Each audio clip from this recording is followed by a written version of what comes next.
Well, it's January 8th.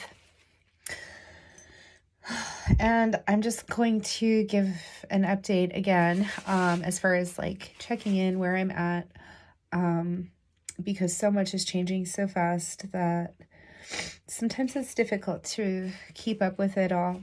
And sometimes I fear a lot because it goes so fast and so much can change in such a short amount of time. And sometimes it's really difficult when it's compounded in so many ways. And whether that be like, the seasonal changes or other cultural standards like the holidays and socially the expectations of what is happening and what's supposed to be happening, and our own energy levels and how we're able to best regulate and manage that. And I have to say, like, I do feel a lot more clear and level and grounded despite the chaos and despite the huge disruptions and huge emotional eruptions from deep down within myself. And I've been going through this in waves, and it's seriously like gut-wrenching. Like I've not often experienced a lot of nausea, but a few years ago started experiencing this tied along with the anxiety I was having. At the time, it began surrounding a job I was working, and I just had performance anxiety. I had this anxiety around, was I doing a good enough job? Am I doing what I'm supposed to be doing? Am I acceptable? Am I, liked by my coworkers? What does my boss think? Am I acceptable? Because we attach so much of this aspects of our own career, aspects of what our craft or skill or trade actually is, or where we like to focus our studies, or just basically what consumes our own our time in our life, and what energy we put toward certain things. And sometimes lately, especially, I realize the value in my energy. It's worth it to take a moment and pause and honor it, because now I understand what is this moment of silence. We used to use that as a tribute toward fallen soldiers or some memorial type event, typically after like the Pledge of Allegiance, and now for a moment of silence, and we are instructed this, like I was instructed this in school, and it became normalized as a practice, but I didn't understand why until way more recently, when you take that moment of silence, what you're giving in the moment, the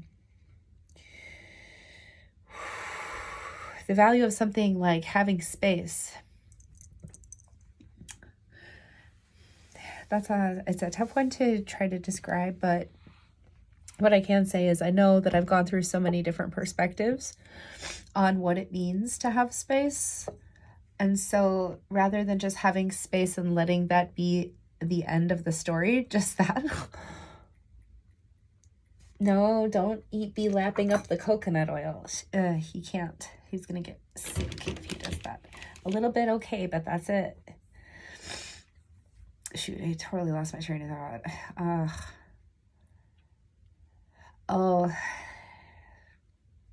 So once upon a time, I found this video of a guy slipping on ice for like an unreasonable amount of time. And it seems really suitable because this is Wisconsin winter. We're midwinter at this point. Oops. And so it has just been New Year's and my birthday and Christmas and all of the holidays and the school concerts and the events and all people's parties and big dinners and lots of fancy treats and all of this socializing and all of this money spending and all of these things. We do this every year. And honestly, it gives us a reason to join together. It gives us a reason to reunite. And I think that's what matters more than the gifts and the how fancy was your recipe and how pretty was your dress and that stuff. I don't know. It does matter to some people, and it can be fun when you do put your energy into certain things you're proud And if it matters to you, then that's valid enough. It doesn't have to be validated by anyone else. We can just honor our own desire or our own curiosity or whatever it is that we're trying to do as a form of self-expression or just anything. It doesn't even matter. See, I keep catching myself at mid. I'll have just finished expressing like a brief idea, like with the one I just was talking about. And then I just stop for a second and I have this moment of judgment to myself. And the question here is like, why are we even talking about this? Like, what's the point? Does it matter? I'm telling myself it doesn't matter. I'm the one who was saying it. Why would I do that to myself? Why would I say that to myself? Why would I judge? Why am I worrying about it? I'm not even taking my own advice then, right? So, catch myself red-handed in the act, and now I know the truth, right? That, okay, the goal here is just, I don't want there to be this, like, secondary judgment on top of things, because that's not helpful. It's really taxing. It's like an extra tax on your own thinking. Do we deserve that? Do we have to pay tax to ourselves, to some other critical version of ourselves? No, we don't. We don't owe them shit, even though it is ourselves. Do you really want to feed the criticism part of you? Or can we put that towards something else? Because I'm ready for space, for relief. And space is like slack. Like, if you have too much tension on your line, you don't have much range for potential for yourself. And it can be limiting, and it can be very supportive to be in that condensed place and in that tightness and in that security, right? Tight squeeze and gravity, of course, the resistance, but all of it. It has its place. Compression is supportive. And like considering injuries and the way that we need to continue to like maneuver throughout our lives, like everything that we are expected, everything that we need to actually do still needs to happen. See, and in the past, I've had such intense breakdowns that I've become completely incapacitated at times for like what I believe to be unacceptably long, but what people keep saying to me is like, did your kids get to school? Did they eat dinner? Were you taking care of things? And I mean, of course I took care of my kids. I just severely neglected myself. And part of being a mom is just that. Like, I don't live my life for me. I live it for all of us. I understand that every choice I make affects them. I understand that we share so much and that they depend on me, and I am their protector, and I am their guide. I'm their teacher, and I'm their caregiver, and I'm their mom. I love them. I have an opportunity right now in this life, and I will for as long as I live. That doesn't change. It never changes.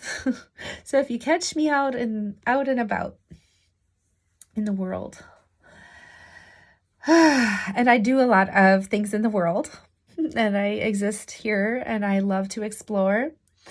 And so my kids are really involved in their own lives too. So they have all of their little things that they love. For example, Theo is super, super, super into Legos, Minecraft, gaming. He does all these things. Plus he has autism, and he has chronic medical conditions that need a lot of appointments and a lot of care. And he has all these hours of therapy, and he has his OT, and he has checkups for this, that, and the other thing. And there's just a high level of need and a high level of energy, and resources goes towards his supplies and everything. And it's ongoing, and it's been a very long term, like 3 or 4 years now we've been working on this. I mean, he's only had his diagnosis for so long, and in the beginning it was difficult, but like within that age range, I think the developmental process can look really different for different kids. And I mean, I've worked with kids with autism, and every one of them are different. Just like any person, every person. We are all just, I don't even want to like categorize people. It doesn't, those are just suggestions, right? They are symbols used in an attempt to describe a person. They are indicators of the person. They are helpful identifiers of some connection to something else. That's what symbols do. They give us this message and we formulate the meaning. That's our job. So we are such capable creatures.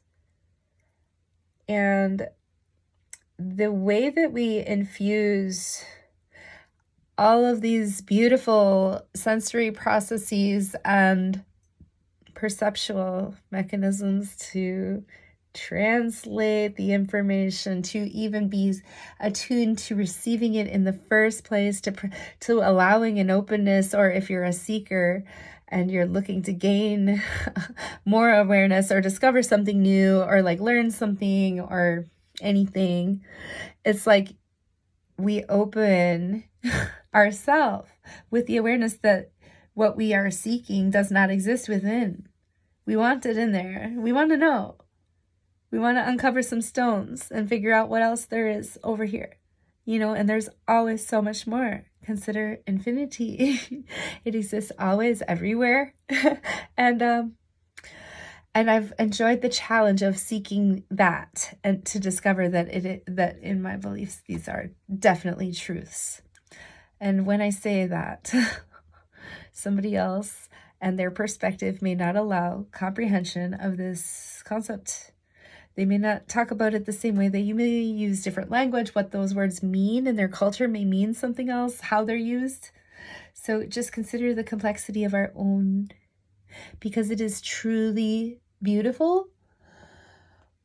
It is worthy. It is rare. It is so very rare. And that is such a valuable thing. It's like we only catch a glimpse every so often. Like, think of Halley's Comet. It is not often. It's a big deal when that comes around.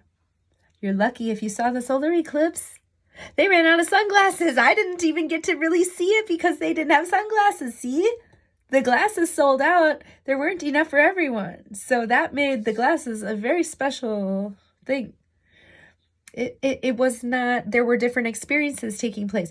Those experiences are valid even though they were different, and they're all true because they were received, and it is just what is.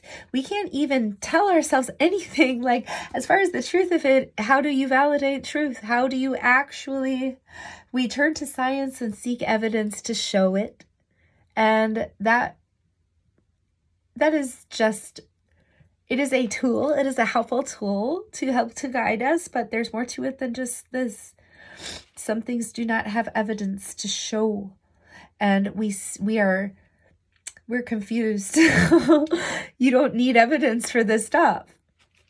Evidence is in your head. We're going to be thinking about evidence. We're going to be in our intellect and in our cognitions, and we're going to be using a lot of directed processing in our mind.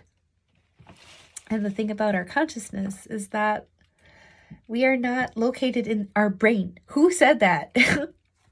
Everybody starts to believe stuff like this, and then that's how you get a whole generation of people who are losing touch with their intuition and with their actual lived experience of life, and they're seeking to avoid the experience of it, filling that with an influx of just a bombardment of sensory information and information in general, and just it's such short-term single serving that really it's kind of cruel. It's kind of like gambling.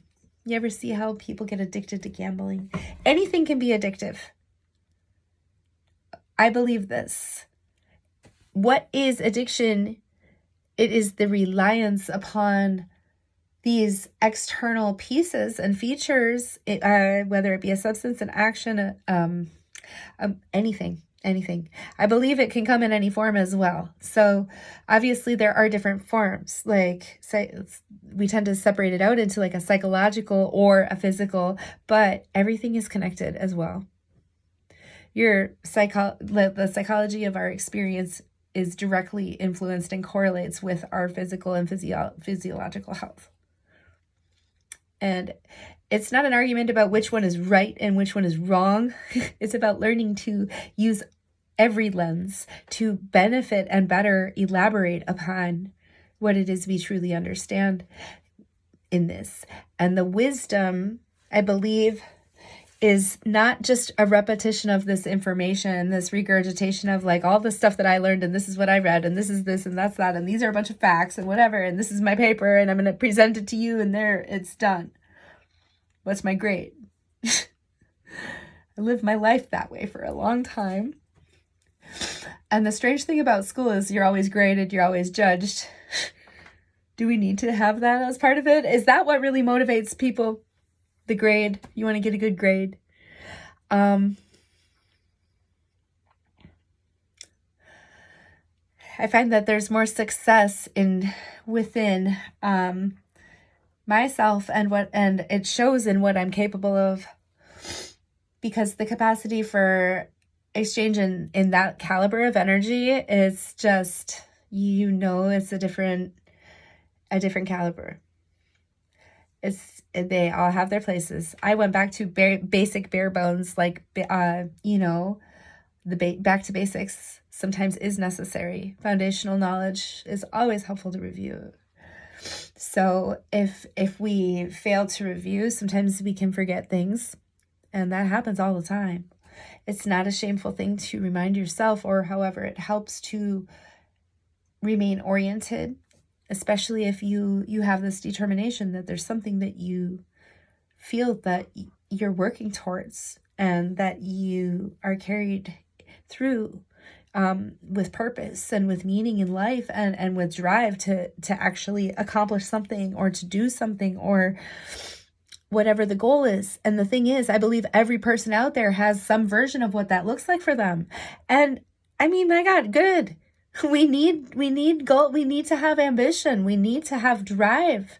Things do take work. It isn't easy all the time, but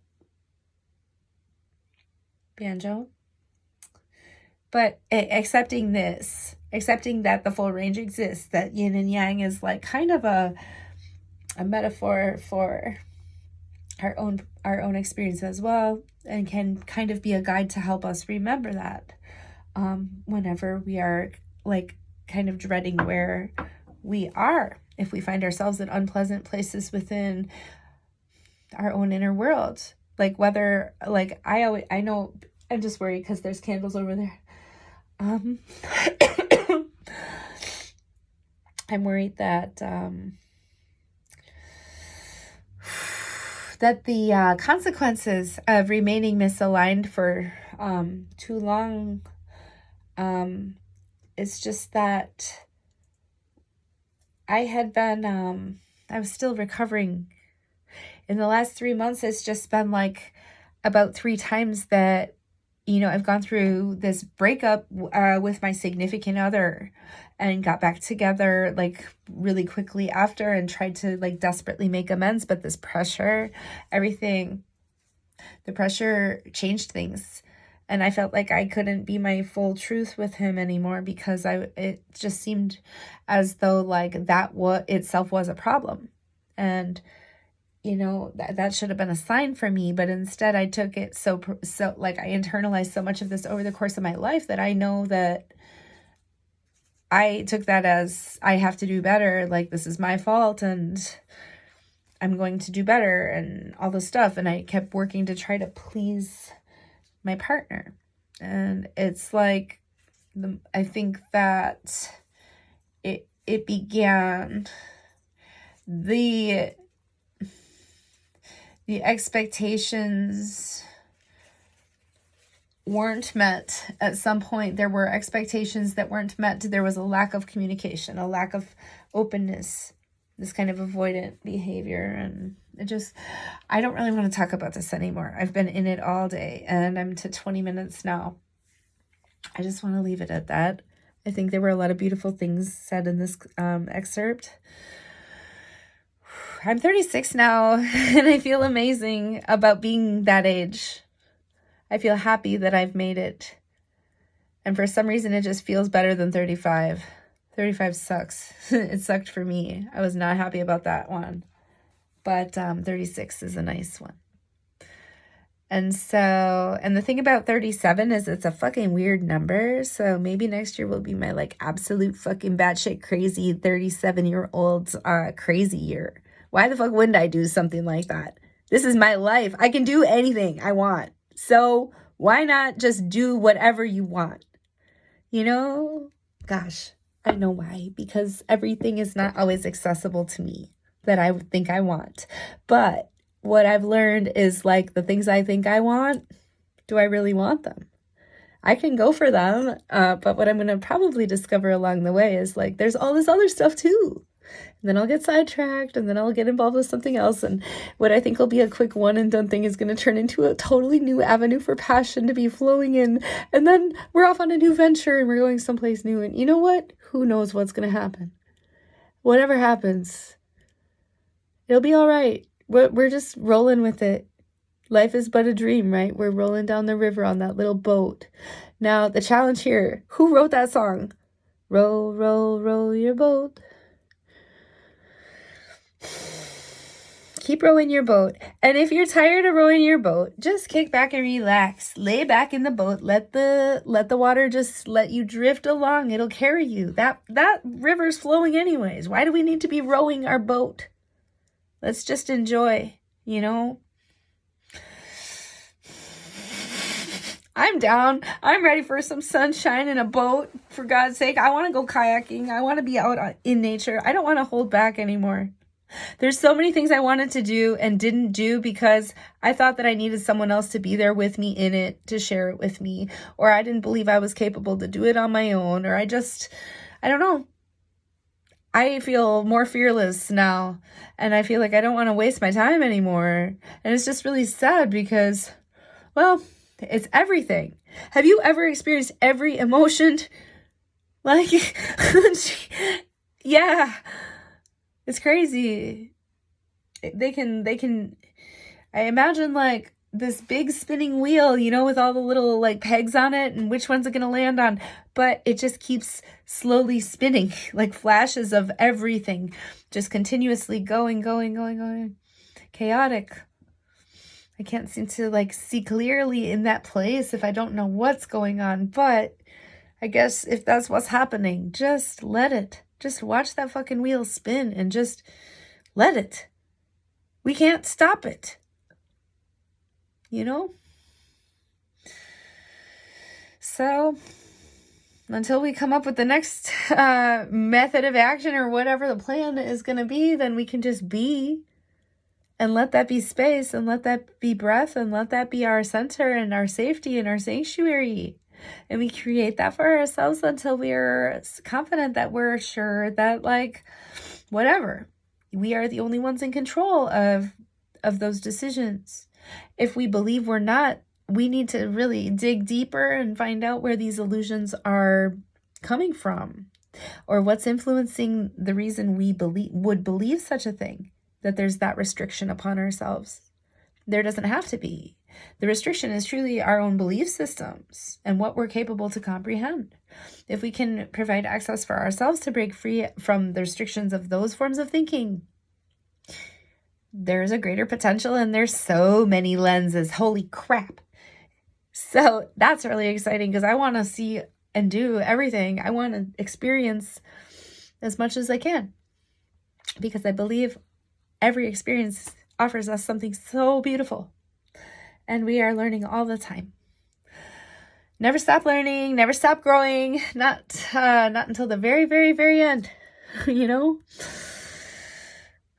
Anyways, it's such as life. C'est la vie.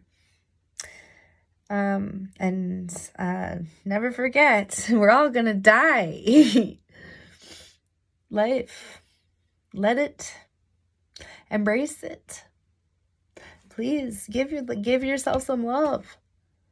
The last thing we need to be doing is being out here hurting ourselves on top of already struggling. This is like such waste of the energy that let's do something good, let's do something with it. Let's make a difference with it. We all have something. And if you can't figure out what that is, or if you don't believe that, then try to just let yourself be. Okay? Because it doesn't have to have this big elaborate description. It doesn't have to have a bunch of labels. It doesn't have to have any of that. All it has to have is you. And all you have to do is be. And you know what? You're already doing that. So chill. You got it taken care of. You already got this. Okay? Like, it's crazy. So much. I mean, crazy by the shock of it all. I just never possibly knew to this degree what life would have in store for me. But I'm grateful. I really am. And I'm grateful that I have love. Even in the vacancy of the love that I was more involved with before, because I feel like I slammed those doors so hard that I wanted to shatter the doors. I just wanted that shit gone out of me. I didn't want it at all because it hurts. And so I'm trying to be gentle with myself because my range of tolerance is very minimal right now, and it's like when you just keep waiting for the refill, but it's taking too long, and like you like empty it before it's even barely full, and you just keep hitting refresh, and you're only getting like not even 10% like in that time frame, and it's gone right away. Like, it's sensitive. It is so sensitive. There's minimal tolerance for the stress or for these random waves that just seem to take over me. But I'm trying so hard to let it and remember that human emotions are okay. And all this labeling is actually a thought. It is not the feeling that we need. And when we're having feelings, we sit, we stop talking, and we breathe. We breathe to create a conscious awareness to other versions of consciousness that our cognitive mind does not know how to actually literally. They are two different, they are different forms. File cannot be read because it's the wrong format.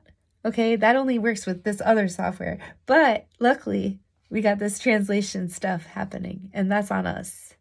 We can let it, but it may take some practice, but beginning anywhere is acceptable. And you can be old or young or thick or thin or tall or small or anything. It doesn't matter. None of that actually matters. That's all so very superficial in the grand scheme of things. If that's where our focus is, I don't think this is for you. Maybe, I don't know. Is it really about what it looks like? That's not what I'm really concerned with. Although I do see what it looks like. And a lot of times, if that's the best we got to work with, then at least we're somewhere, right? There's more. There's always more. But it's up to us to do the work to figure out what that means. So, but I mean, just even beginning here, I see that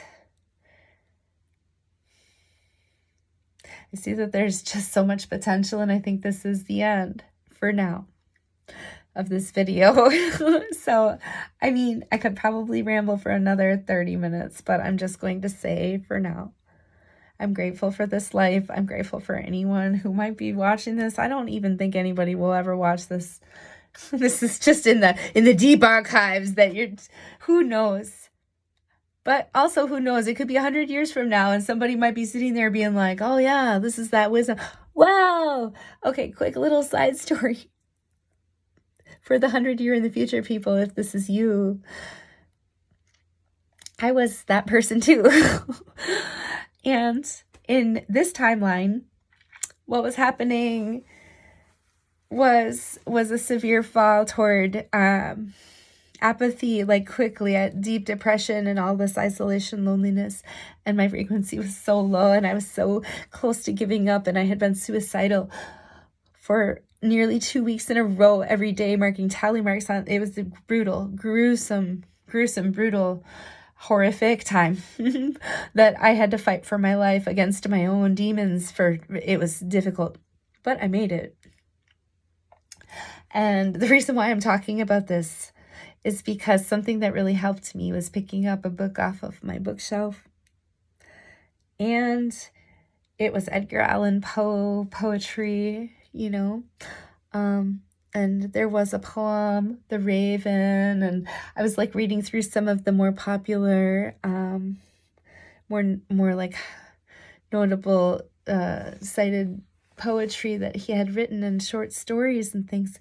But specifically, I think it was in his letters, or I can't remember. There was a lot of stuff there, but he had written the question, the dream within a dream. It was all this questioning of really what this is, And he watched the sand fall through his hands on the beach one day and questioned the impermanence of it all, and how we seek to grip it, we want it, keep it, we try our best, only to realize it was never ours to hold. I mean, we just held it in passing. That was all we could do, and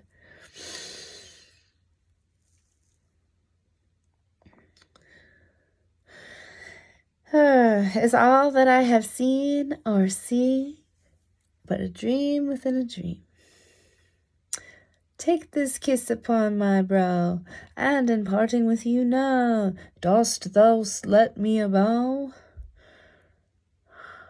Oh, I can't remember. But anyways, I felt it.